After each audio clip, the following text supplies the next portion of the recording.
is a video of the rolling section of the rolling machine. In the rolling and welding production line, laser cut sheets are conveyed to the rolling machine via the rubber-coated conveying platform for the rolling process. The rolling machine performs the rolling operation in accordance with the preset program.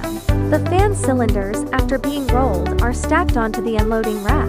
After rolling, the discharging operation can be matched with a gantry crane or a feeding trolley to transport the work pieces to the welding machine. Now sit back and watch the rolling machine in action.